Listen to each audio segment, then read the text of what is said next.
Before tonight's horrors unfold, drop a comment and let us know where in the world you're tuning in from. Your support keeps the horrors alive. Let's begin.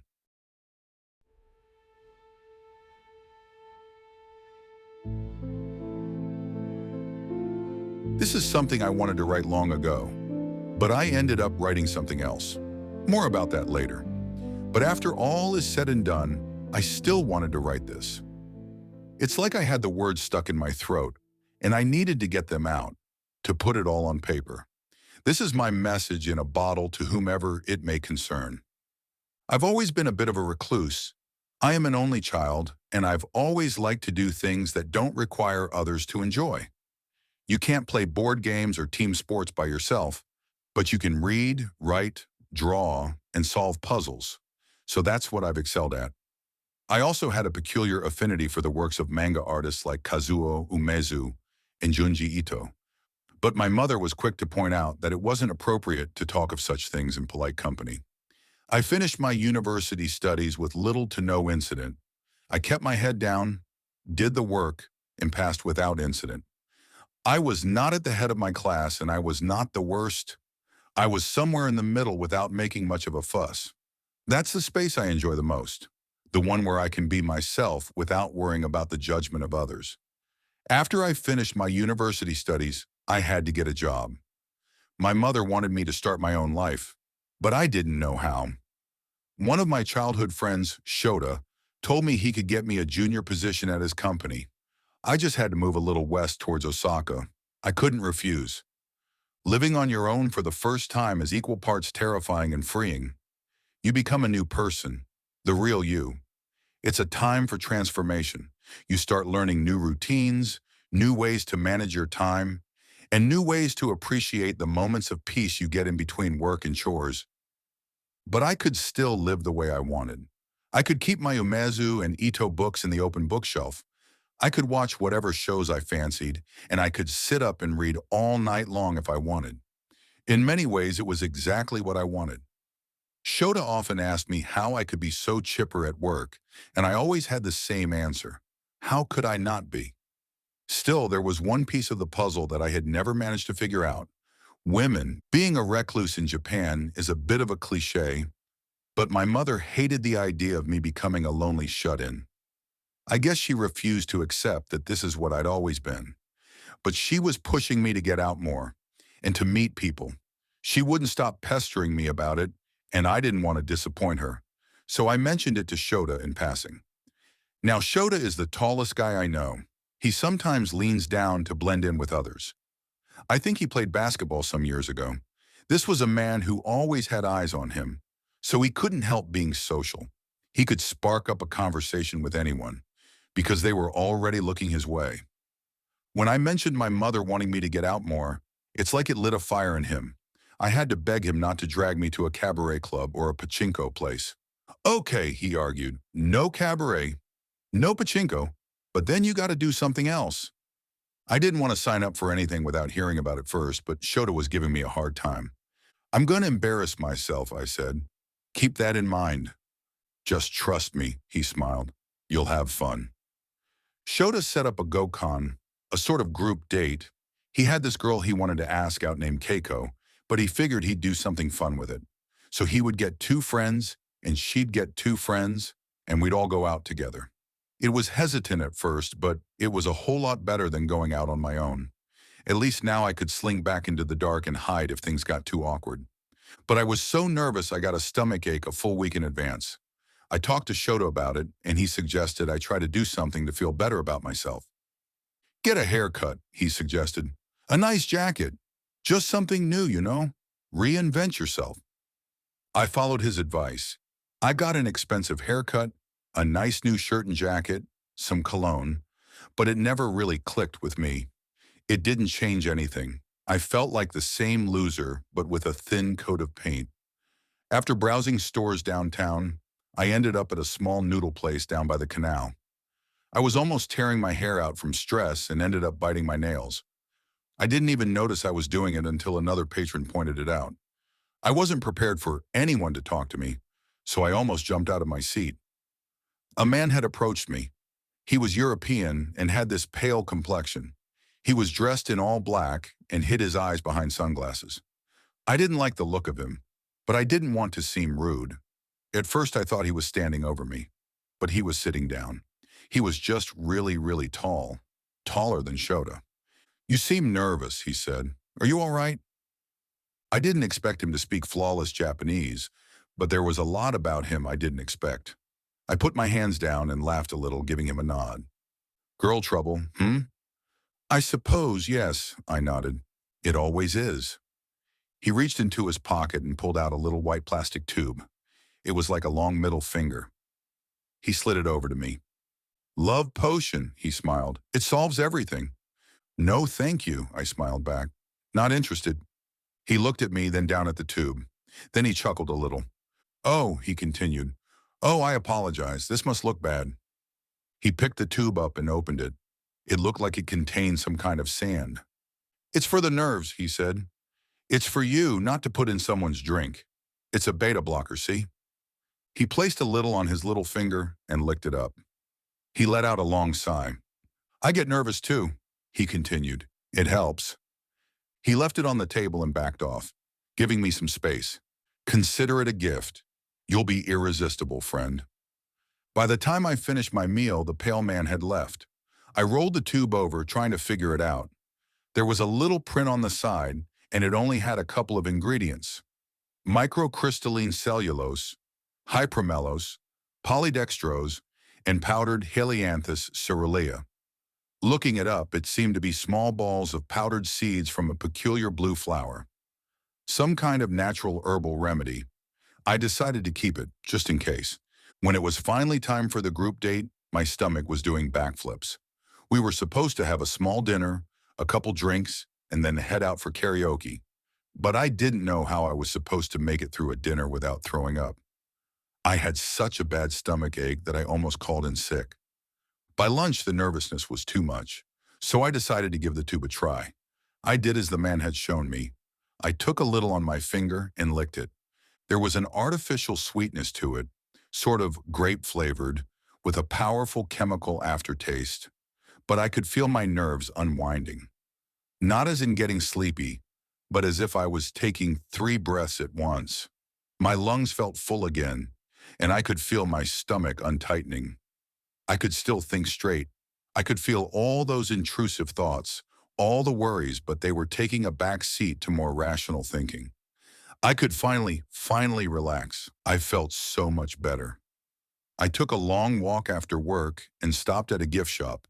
Instead of tearing my hair out, I got myself one of those cheesy switchblade combs, like in the old movies. I know it looked dumb, but I didn't mind laughing a little at myself. Just that feeling, to be able to laugh at myself, was so foreign, so freeing. Was this how Shota felt all the time? When it was time for the date, I showed up with a big smile on my face. Shota recoiled a bit at first, not recognizing me. When he realized I was just happy to be there, his demeanor shifted immediately. Suddenly, we weren't just friends. We were best friends. We were unstoppable. There was me and Shota, and a guy from his job named Yuki. He was a bit of a quiet type, but still far more talkative than I would have been had I not taken a leap of faith. On the other side was the girls, Keiko, Mickey, and Kyo. I was seated across from Mickey. She was a timid young woman with a penchant for coding. She worked in the IT department at a big firm downtown and showed a thought she and I would hit it off. I think if it had been any other day, we might have. She was soft-spoken and curious, but her impression of me must have been something else entirely. I wasn't exactly boastful, but I was more reckless in the way I expressed myself than usual. The others at the table didn't mind, but I don't think I lived up to Mickey's expectations. I didn't mind, though. For some reason, I ended up connecting very well with Keiko at the end of the table. I would never have expected this, because she was there mainly to spend time with Shota, but we got along great. Keiko was like from a different world. She was absolutely drop-dead gorgeous and had a very outgoing, fun-loving kind of personality. She was easy to like, but I could notice she got a lot of side eyes from the others. She took up a lot of space at the table and naturally fell into the conversation spotlight of whatever was talked about. overshadowing pretty much everyone else. But it was a fun night. We had a couple drinks, sang a couple songs, and took some time to get to know one another. For example, I had no trouble telling everyone about my horror manga collection. It became quite the topic. Turns out a lot of us had read those when we were younger. They still gave Mickey the creeps. Mickey shared that she had a bit of a strange hobby, too. Through her job, she had access to traffic cameras, so she would sometimes flip through them to see if she recognized someone she knew. For those hours when things got slow at work, Keiko, on the other hand, excitedly talked about her obsession with the band One OK Rock. As the evening came to a close, we all went our separate ways. As we did, I managed to get a moment alone with Keiko. It was just a couple of seconds, but it was enough. I don't know what came over me. "Can I see you again?" I asked. "Really?" she asked. "You sure?" "Yeah, can I?" She was surprised but eagerly agreed. We would check our schedules and meet the following week for a proper one-on-one date. Coming home that night, I couldn't stop laughing. I'd managed to do something I'd only dreamed of, to not only face my fears, but to come out with a solid win. Even if I never saw Keiko again, I had won. I'd done my best, and my best had been good enough. How could I not be relieved? That whole week, I felt like a new person. I had a talk with Shota about it, and I apologized for asking Keiko out when I knew he'd been interested. Still, for a guy like Shota, it wasn't a problem. He had women lining up around the block to date him. He was just happy I felt confident enough to try. Through this whole ordeal, he was nothing but supportive. He was a bit curious about what made me change, though. "You're like a new man," he said. "Was it the haircut?" "Haircut and a switchblade comb," I chuckled. "And a little spice." "A little spice?" he laughed. "I don't know what kind of spice you're having, but I'm guessing that's not on the regular menu." He was right, but I wasn't about to share any secrets. I figured by the time the powder tube was finished, I'd gotten used to the nervousness. I was on pink clouds all week long. I was texting Keiko every day, and we already had a couple in-jokes. We talked about what we were going to do and agreed that she was going to plan it out for us. Not because I didn't have any ideas, but because I trusted her.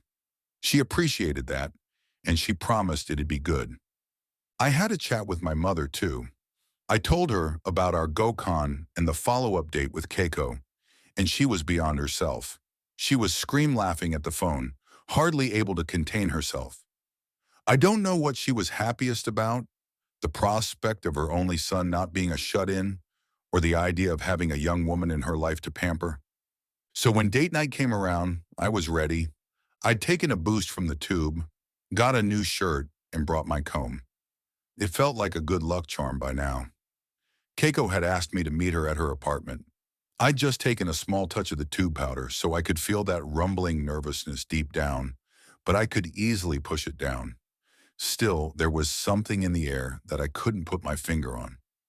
Everything felt a little colder, a little darker. The wind howled louder than usual, and there was a strange sound somewhere off in the distance. Standing on the street outside Keiko's apartment building, the streetlights burned me. It felt like I was being judged, like I wasn't really being myself. What kind of man was I tricking her to fall in love with? As my thoughts drifted, something snapped me to attention. It was an uncomfortable hissing noise, like a man struggling to breathe. I could hear it clearly. It turned something in my stomach, worse than any nervousness I'd ever felt. It made my heart pound, making me think I was having some kind of attack. As I gasped for breath, the feeling subsided, leaving me with a pounding pulse surging behind my ears, coloring my cheeks a bright red. I grasped the switchblade comb in my pocket, took a deep breath, and started walking. It was 7:50 p.m. I was a bit early, but it was fine. I walked up the stairs, only to see that Keiko's apartment door was slightly ajar. The auto lock must have failed. I peeked inside, but it was dark. "Keiko," I asked, "are you here?" There was no response. I entered carefully. If I listened closely, I could hear that strange, struggling breath. Keiko's apartment was pitch black, except for a small light on the right-hand side near the kitchen. I rounded the corner and heard that struggling, hissing breath, and then it ceased. Keiko was sitting under the kitchen light, having a cup of tea. My first thought was that she wanted to surprise me with a beautiful red dress, but a realization made my nerves run cold. She wasn't wearing a red dress. It'd been white. It was all blood. She was bleeding so profusely from a slit in her throat that it stained the entire kitchen floor and her beautiful white dress. She wasn't breathing, not anymore. I didn't know what to do. There'd been no one around except for that strange noise. The taste of my saliva turned salty.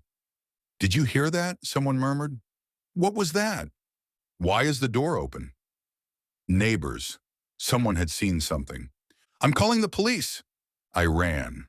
I ran out before I could think of anything else to do. I ran faster than I'd ever ran before, and my muscles ached with every step. I could feel every stray pebble under my cheap shoes and how the grip struggled with every sudden turn. I disappeared into an alley, then down a small trail, and then off into the unlit back roads. By the time I stopped running, I could hear sirens in the distance. I could barely breathe, and no tube powder could stop what I was feeling. This wasn't being nervous. This was unfiltered terror. The thought hit me. I hadn't seen the killer. What if they were still in there? I wanted to call the authorities, but I didn't know how to explain myself. I'd been there, but I'd run away. It didn't look good, panic or not. That panic would set me right in the crosshairs for whatever investigation they'd started. They always look at the boyfriend or husband first. Everyone was talking about it the next day. Shota was devastated. Mickey and Kyo, too. Shota was the only one who knew Keiko and I had a thing going, so he didn't know what to think. He asked me if I'd heard anything, but I just lied to him. I told him she and I had talked about a date, but that she suddenly stopped responding. I couldn't bring myself to tell him the truth. I just couldn't. There were officers too. Someone had investigated her phone records and social media and found that we'd been talking. They came to talk to me at the office one day, but they didn't arrest me. But they took my passport, just to be sure. For now, I went right back into my shell. I didn't eat. I didn't sleep. I couldn't read. My hands would shake so much that the symbols would blur and move. There was nothing to take the mind of what I'd seen. That hissing noise, that heavy breathing, the dress that wasn't really red. I would take small doses from the tube to calm down, just enough to be able to have dinner without throwing up. It felt like a sort of medication. I didn't feel like a new person anymore. If anything, I was more me than ever, the recluse. Of course, my mother was beside herself. She asked me to move back home. She had never trusted the big cities, and this was the kind of evidence she needed to convince herself that she was right. "You can't stay," she would say. "Please, you can't stay there." I told her I was okay and that I needed to work. She was already heartbroken about her son being a loser. What would she think if she heard I was a suspected murderer? A full month passed. The questions grew fewer and further apart, but my feelings didn't. I'd get these nervous cramps at seemingly random times. Once when I walked past a dark alley, I heard that hissing breath again. I think it was some kind of air conditioning, but it sounded just the same. But there was something more to it. It was organic, breathing like a living thing. And if I stopped to look, I could almost see a pair of eyes looking back at me from the dark. Another time, I heard it from an open window near the university dorms. I could hear people talking, but if I listened closely, there was something between their words. That same hissing breath, struggling. And although all the windows were dark, I knew there was something there. Not sleeping, not talking, but struggling, just to breathe. I would feel it at other times too, as I walked past a large bush near the bus station, outside a restroom near the metro. The same sensation. Sounds would dull, and I would hear that hissing breath getting louder and louder, like something coming closer. Then I'd snap out of it in a flush of white-hot panic and run. I decided I couldn't live like that and reviewed my options. The best thing I could do was to prove my innocence. If I could somehow prove that I arrived after Keiko was already dead, I could go to the police and be cleared of all suspicion. I just had to find a way to explain it. A name came to mind. Mickey. She was a bit of a tech person, and she was a friend of Keiko's. I figured she might be inclined to help me investigate under the guise of helping the police. And hey, maybe we could find something if we put our minds to it. Maybe there was a stone unturned. I reached out to Mickey, explaining that I was worried about what happened to Keiko and that I wanted to do something. I asked for her help. She was reluctant, and it took her almost a full day to respond, but she agreed. If we could do something to help, she was all in. I went to see her the next day. I brought my comb. It was less to feel confident and more for a sense of comfort, like a teddy bear. Like I was physically holding on to the last good piece of my new self. Mickey lived in a four-floor complex in a pretty cheap neighborhood, but it had a great view. I got there around 6 p.m. I stood outside for a while, expecting that horrible noise to come to me. But it didn't. I was relieved. Maybe it was the tube powder I'd taken, or maybe it was just the sense of calm that came from fighting back and doing something. But I was okay. Walking up the stairs, I felt something tap my head. Looking up, I saw one of the neighbor kids. He dropped a piece of candy, and it got tangled in my hair. Before I had the chance to cuss him out, he was gone. That couldn't be a good sign.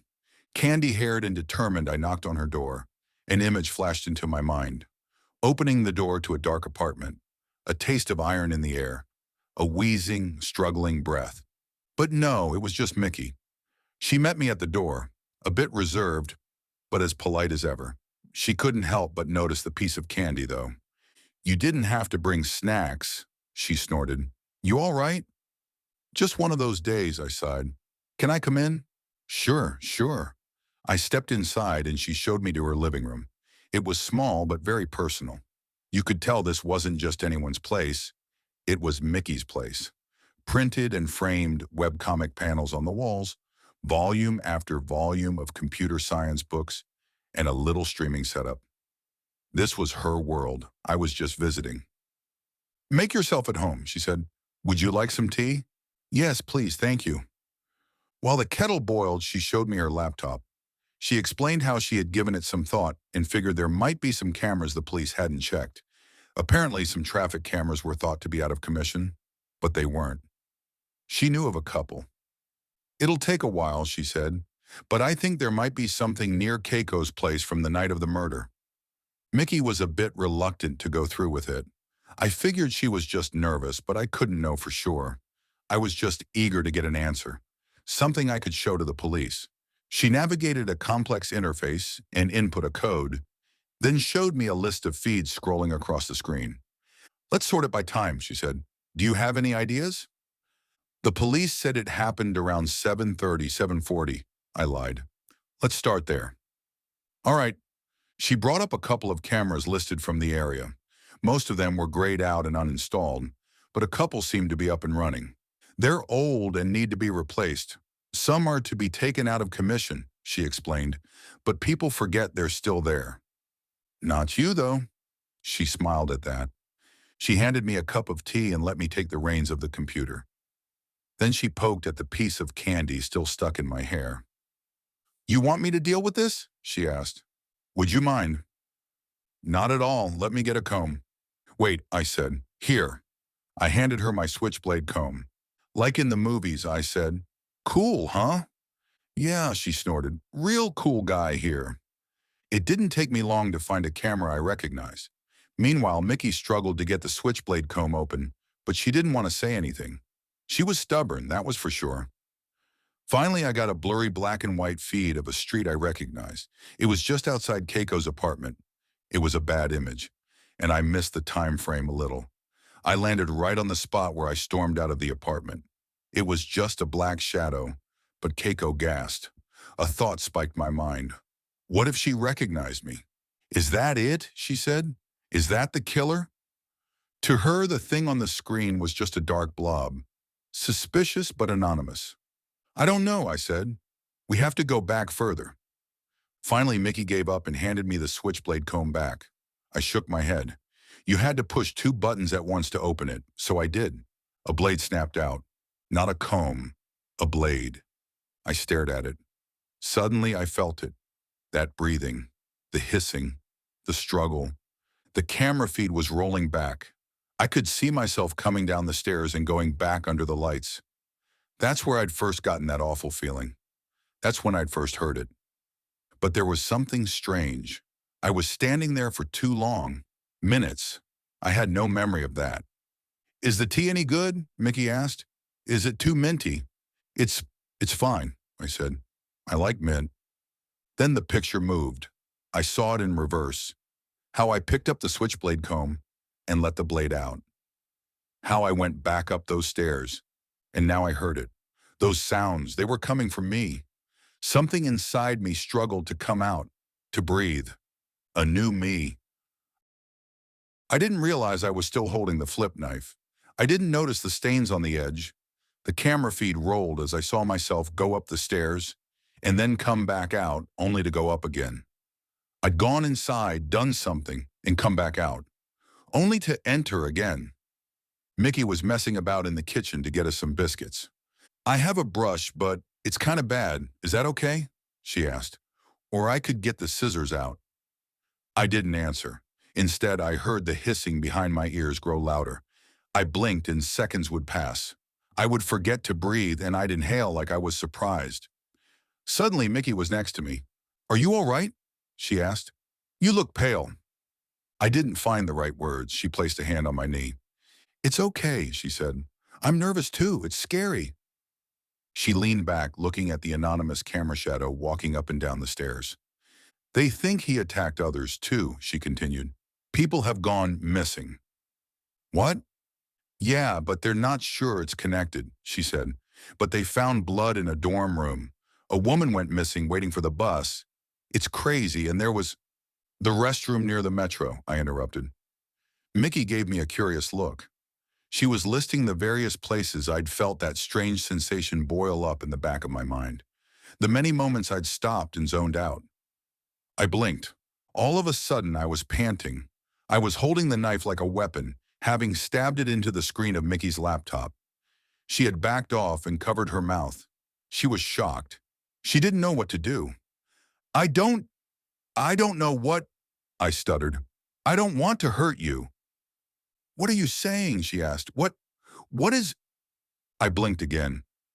Now I was standing up. The table was flipped over. Mickey had backed into the kitchen. My breathing was heavy, forced, struggling, with an inhuman hiss. "Stay away," she yelled. "What are you doing?" In a moment of clarity, I dropped the knife. It clattered to the floor. But as I blinked some sweat from my eyes, I felt my body lean down to pick the knife back up. My tongue twisted into a new noise, a new voice, a new me, something raw and newborn. "Little wheat."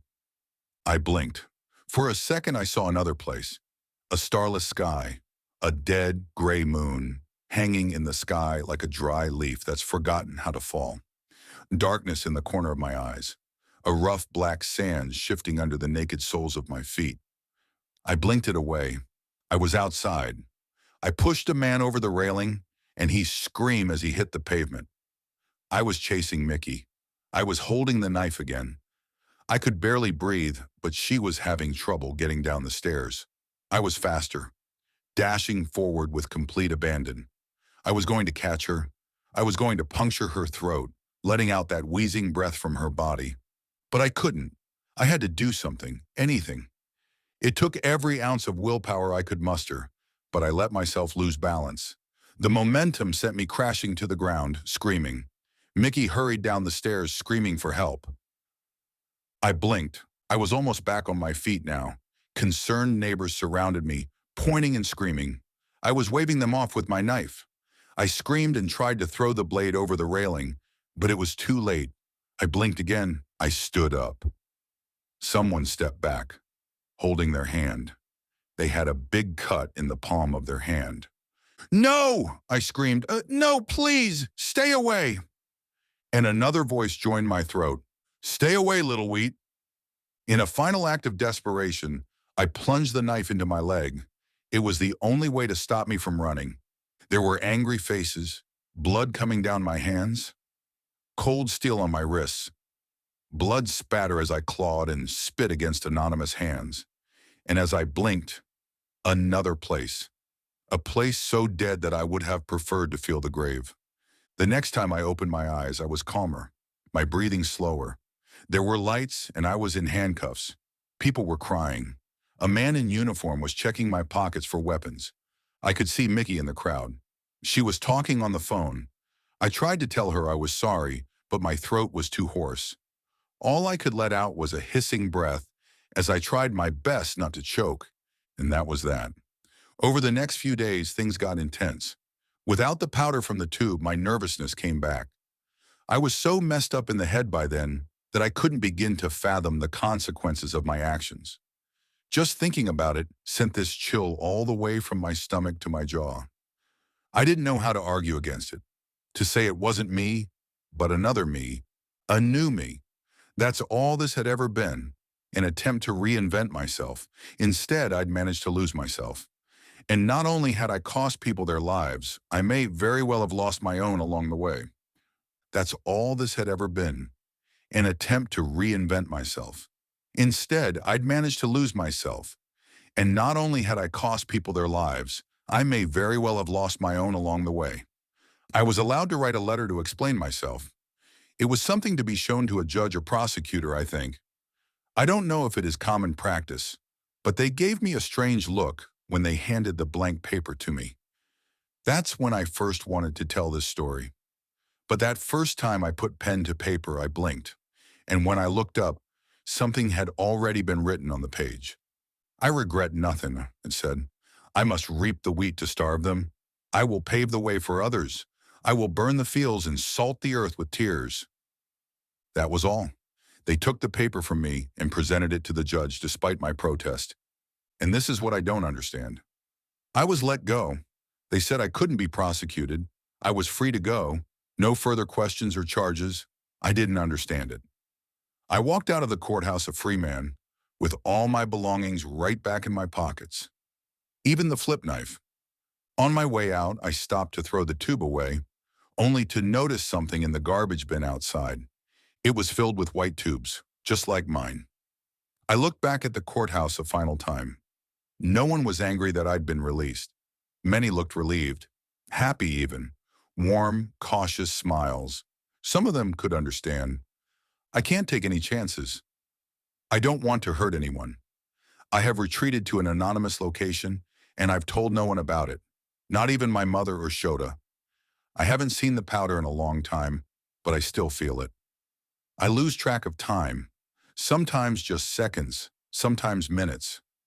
I have a step counter to see if I've moved, and at most it has increased by 100, but that number seems to go up. I know this confession is little to no excuse or comfort. I wish I could have done things differently. Hell, I wish I could have been different. You can say a lot of things about me and my errors. I have said them a million times. But the old me was the first victim of what I've become. It died ahead of them all. And that part of me is never coming back.